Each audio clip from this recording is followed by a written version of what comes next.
not alone on your journey. Listen in to the Unshakable Living Show, Supernaturally and Divinely Unshakable with Lysa Beltz.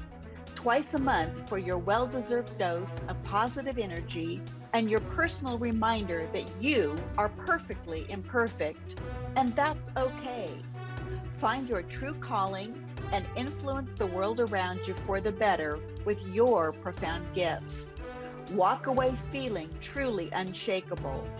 Remember, God can't steer a parked car, so step on the gas now with Lysa and let Him do the rest. Good morning, good afternoon, good evening, wherever you are in the world. It is Wednesday, March 23rd already. I can't believe we are into spring, but I am more than ready for it. And so my special guest tonight is somebody very important to me. This is Jessica Santos. And Jessica, take just a minute and describe your skill sets and introduce yourself. Thank you, Lisa. My name is Jessica and I'm a nurse practitioner. I am certified in functional medicine. I'm also a member of the International Society for Environmentally Acquired Illness.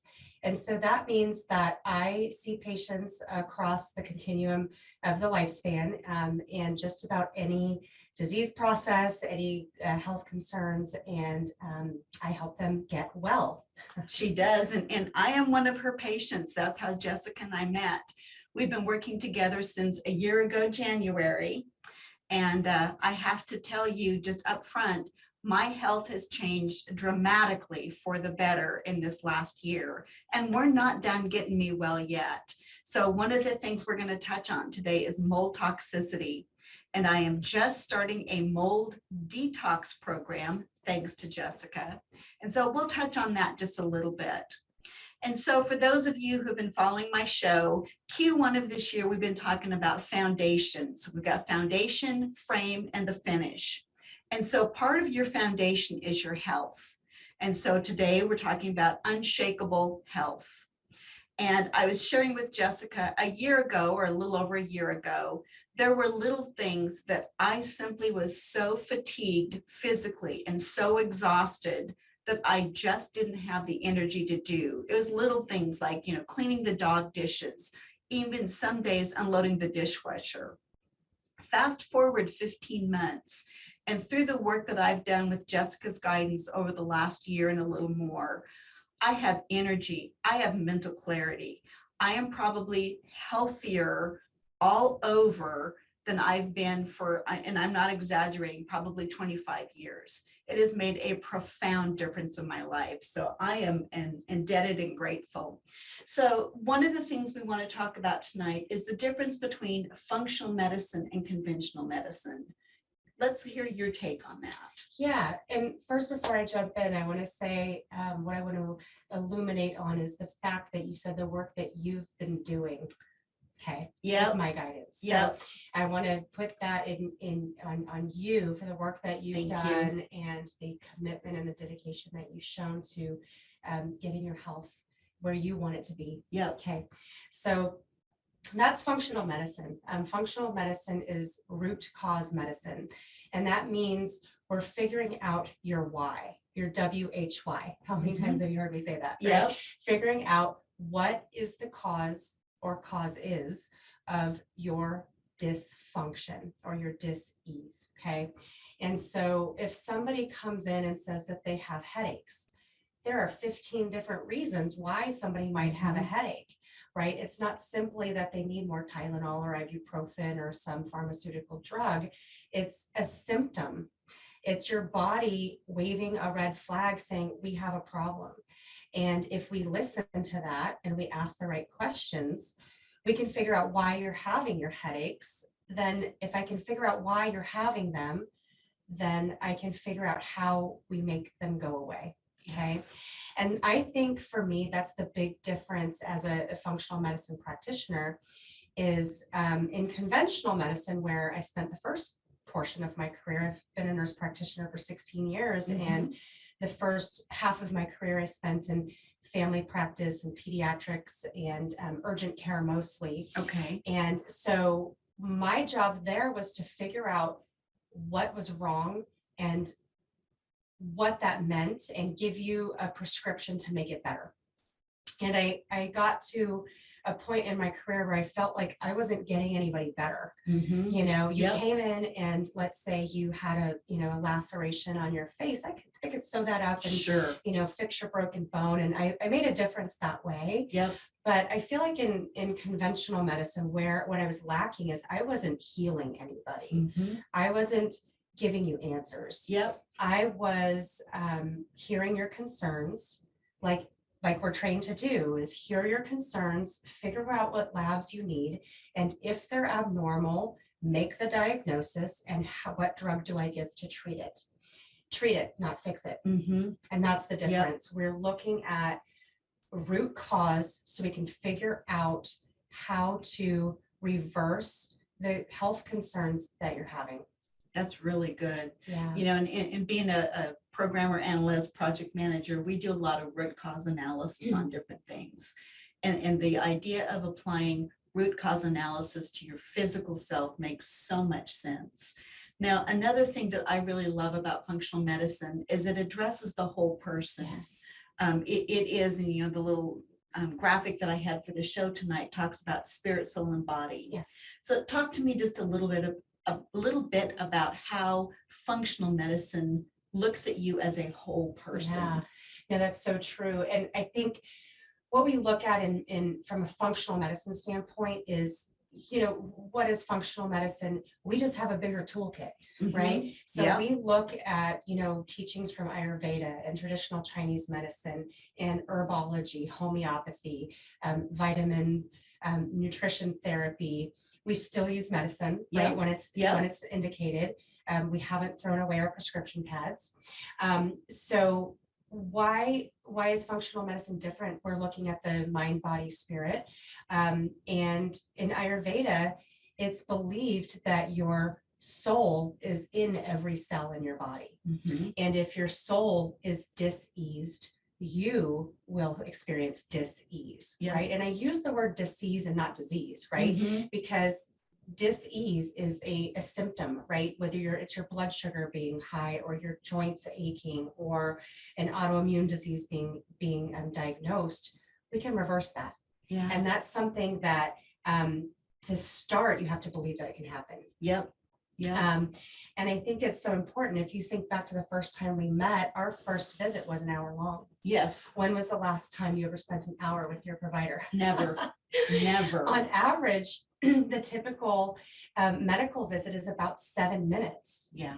That's time for me to walk in and introduce myself and hear your concerns and review your medical history, check your body, review some labs, write some prescriptions, and get out the door. If I'm lucky, I can do that in 7 minutes.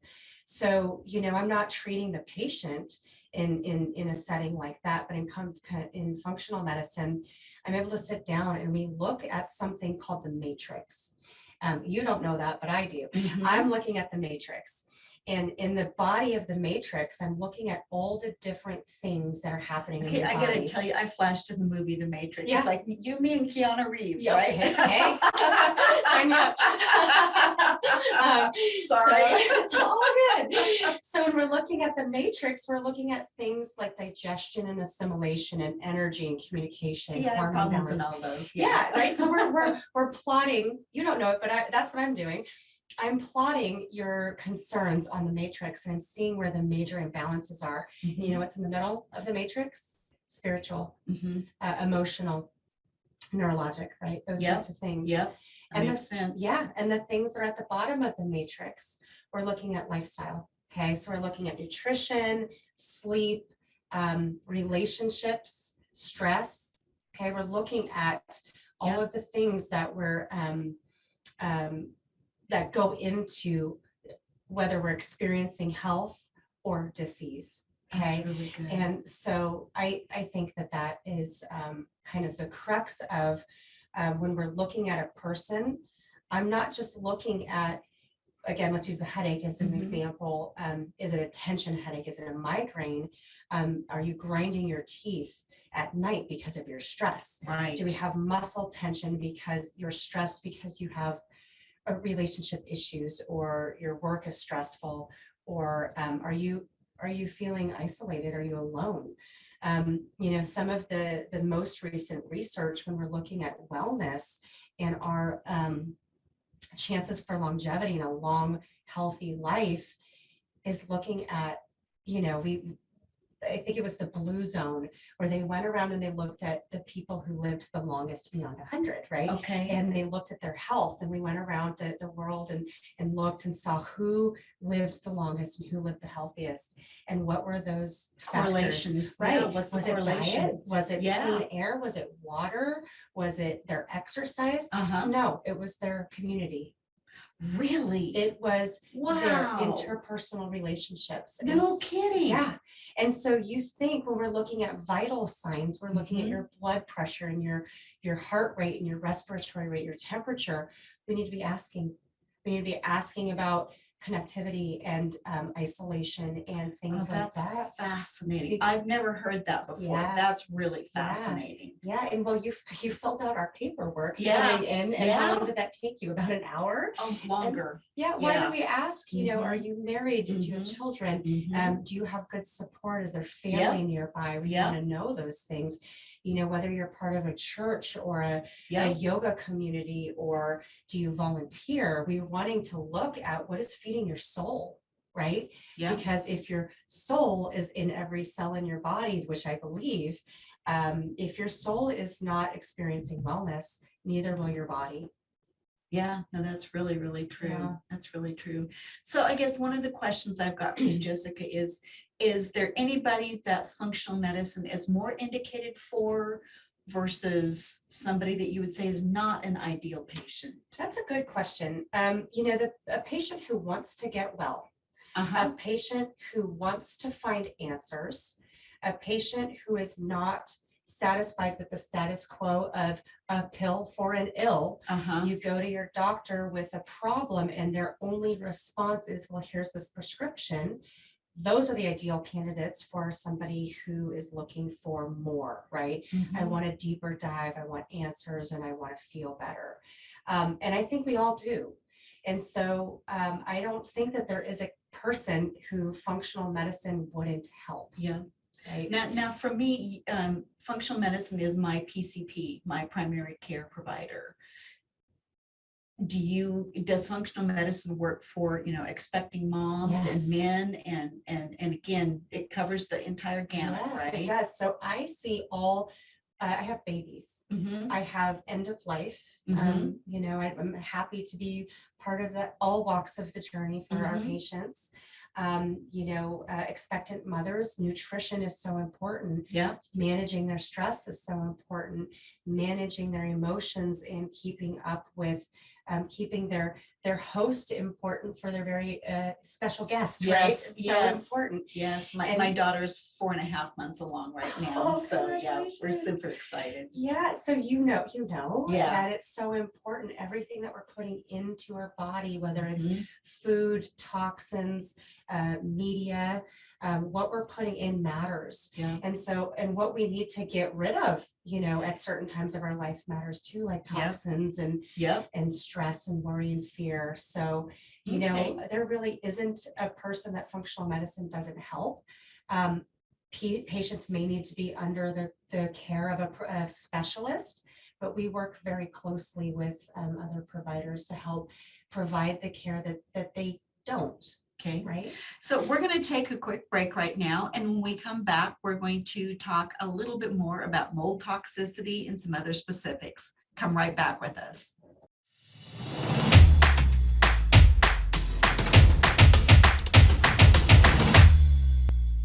Welcome back. We are talking about functional medicine with my special guest, Jessica Santos. And Jessica, one of the other questions that has come up is, what are the common things that you treat? What kind of things do you see most frequently? If somebody wanted to get started with a functional medicine provider, where do they start? Oh, that's good. Great questions. Let's answer that one first. Okay. So the Institute for Functional Medicine is the certifying body in which I've been certified through. And so I've received my training through them, my certification through them, and I continue my continuing education with them. And on their website, ifm.com, I believe it might be org. Sorry, I should know that. I think it's ifm.com. You can search Find a Provider. And that's find a provider in your state, somebody who's been certified. You can choose if you want to make sure that the person's already certified. You can choose if, that doesn't matter if they're working on their certification, you can look for that too. Okay. And you can search by provider type if you would like a physician or a nurse practitioner, or it doesn't matter. You can search through that. So that's the first kind of generic way to search for a functional medicine provider. I think a lot of people, it's word of mouth, right? Yep, it is. That's how I found you. Yeah, and how many people have you told, right? So a bunch. Yeah. So, and at the end in the link, you'll see my social media websites, things like that. If you'd like to get a hold of me personally and become a patient, it's illuminatefunctionalwellness.com, and the same for Instagram and Facebook. So what do we treat? Everything. So, a lot of times people will come in and say, I don't have any problems. I just want, someone who is a little bit more functionally minded, who's going to listen to nutrition, be a little bit more proactive, preventative, so that I don't have a disease. We have patients that are very commonly coming in for chronic fatigue, acne, gut issues. So things like irritable bowel syndrome, food sensitivities, gastritis, autoimmune disease is huge. And many patients have autoimmune diseases, and so many more have autoimmune diseases that haven't been picked up yet because we're not checking, or conventional medicine isn't checking. I am. Exactly. So, I like to get the data up front so that we're able to kind of see what we're working with. But we see a lot of autoimmunity. We see a lot of neurologic issues, and a lot of emotional behavioral issues across the lifespan. So we see children with diagnoses as severe as PANS and PANDAS, ADHD, oppositional defiant disorder, and parents and patients want a solution. Absolutely. We want to give our children and ourselves the best chance for a happy, healthy life. So I'm going to take us down a rabbit trail here. So ADHD, ADD, how much of that can actually be helped with functional medicine? All of it. Really? And here's the thing. A diagnosis, you guys, is a constellation of symptoms that meets the criteria to make the diagnosis. It doesn't tell me why you have it, right? So any complex chronic disease, I'd like to say any, can be reversed or at least tamed, right? And we can tame it through understanding the underlying physiologic processes that have gone wrong. So ADHD, for example, is neurologic inflammation. Why? 9 times out of 10, these children are picky eaters, and they're eating a ton of colors and dyes and gluten and sugar and packaged and processed foods. I have personally seen with my own eyes a patient with autism, for example, who is nonverbal, 5 years old, not speaking, come together and string together a sentence after doing nothing more than changing their diet for 30 days. Wow. Okay.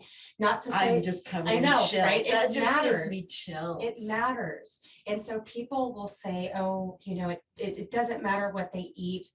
Providers in healthcare will say it doesn't matter what they eat. And I honestly will tell you, I was a culprit before I found functional medicine. I actually had patients ask me 15, 16 years ago if it was important to eat organic. And I said, no, I didn't know better, right? So we do better when we know better. Exactly, Maya Angelou. Exactly. So, when we're looking at ADHD, is it screen time? Is it diet? Is it toxins? Are there chronic infections?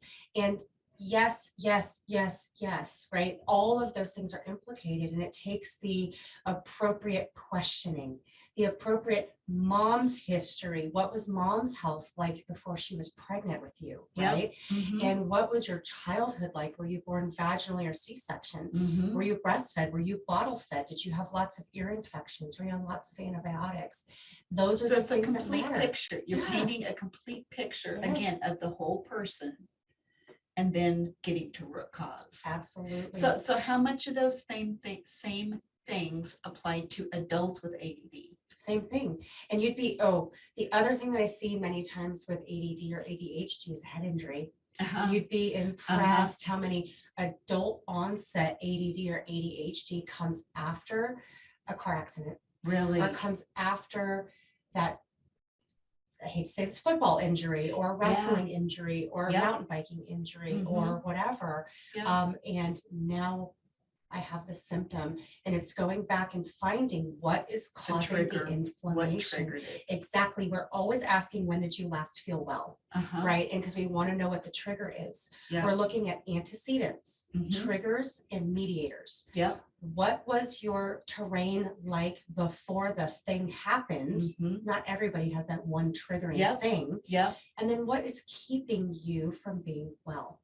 So it takes the, I say this is CSI Miami, right? Yes. I'm an investigator. I feel like, one of my first functional medicine cases was 2 poster boards up on the wall. Every single message that came through the office, every single visit, every single medicine, every single response to what we did before we were able to say, aha, this was it, right? And it was hours of putting all of these things together to find her root cause. It's not always easy. Wow, Yeah, that's it's not amazing. easy, but it's so worth it when you do. Yeah. So I know we're getting a little bit short on time. So one of the things that we found that I'm dealing with personally is mold toxicity. Yes. And so this is very near and dear to my heart, because in doing my research, 25% of the American population has mold toxicity and doesn't know it. Talk to me just a little bit about symptoms. Oh gosh. How do people kind of go, oh, that might apply to me? Okay. Well, I would, that may be the current percentage, but given what I do, I'd have to say it's probably more than the than 25%. 25% of the population actually has a genetic vulnerability, meaning that they are, from an immune system standpoint, from a genetic standpoint, unable to clear mold toxins. And mold is everywhere. Okay. So you don't have to live in a moldy house that's dilapidated and broken down in order to be affected by this. It can be anywhere and everywhere. And I have a feeling we're probably going to have another talk just on this alone. Yep, I think so. But there is not a body part that's mold does not affect, mold toxicity. That's what we're talking about. Mold secrete toxins that we breathe in or ingest, and they make us sick. So starting from the top down, neurologic symptoms, brain fog, headaches, right? Memory concerns, mood disorders, okay?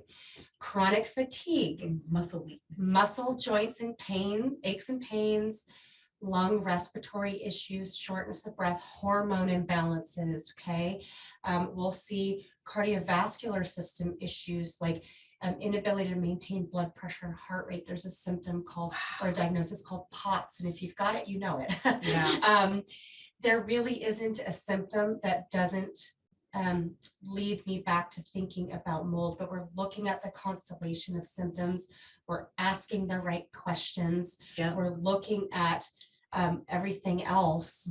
And honestly, mold, what I've come to learn is in the situation where a patient has mold related illness, it is the most upstream thing that I cannot get you well unless we address. You know, and looking back at my life, I would never think that I lived in a house that had mold, but, and I can't remember, I know I've got black mold in one of whatever the other one is.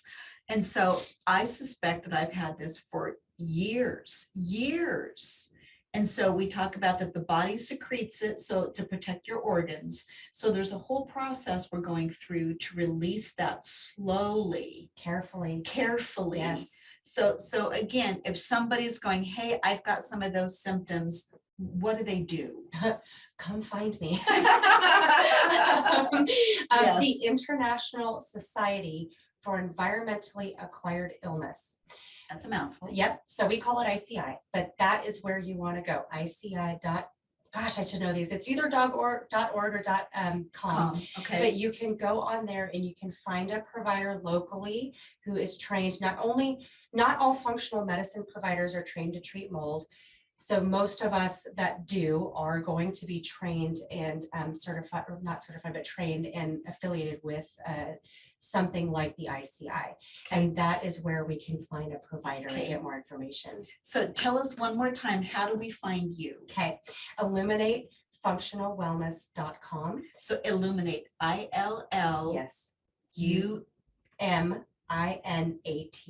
Okay, Illuminate functional wellness. I'm shining a light in the dark. Yes, so there you go. If that makes sense. Okay. And that's also on the socials, Instagram and Facebook. Yeah. Jessica, thank you so much for being on here with me. And I do think we're going to have her come back and do another segment just on mold. So everybody, I hope this has been educational and helpful. Go to the website if you have any further questions, and I'll talk to you again in 2 weeks. Thank you. Good night. Bye. You've been listening to the Unshakable Living Show, Supernaturally and Divinely Unshakable with Lysa Beltz. Tune in twice a month for your well-deserved dose of positive energy and your personal reminder that you are perfectly imperfect, and that's okay. Find your true calling and influence the world around you for the better with your profound gifts. Walk away feeling truly unshakable. Remember, God can't steer a parked car, so step on the gas now with Lysa and let Him do the rest.